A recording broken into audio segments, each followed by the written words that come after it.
Welcome back to Flashpoint. I'm here with Jenna Tosh. She's here representing the Florida Alliance of Planned Parenthood Affiliates.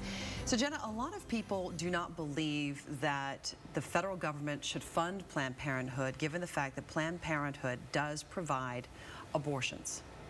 How does Planned Parenthood defend that, I guess you could say? We know it's not illegal, so it's not like you're defending an illegal practice, but how do you continually raise money and fight that fight, knowing that there are people out there that just will never agree with, you know, almost 10% of your services?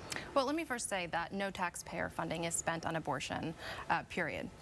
So the funding that Planned Parenthood receives through the Title X program is strictly reserved and is spent on breast cancer, cervical cancer screenings, and family planning.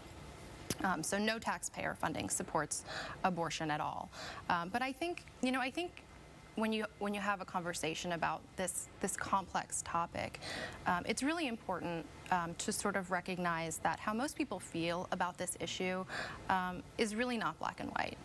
And I think the most important thing that we can do is just sort of take a step back and realize that no matter how we feel about a woman's decision to end a pregnancy, most of us can agree that that should be a decision that only that woman makes with her doctor, with her family, and her faith.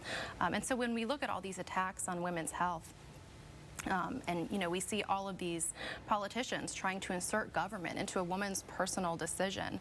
I think women can just sort of ask themselves, if I was in the doctor's office facing what would be a really difficult decision for my family, I don't think it would be helpful if Mitt Romney or Rick Scott walked in the door and gave me their opinion. And that's kind of what we're looking at, when we have this conversation about all of these abortion restrictions. But on the funding issue, Planned Parenthood doesn't receive any funding for abortion services.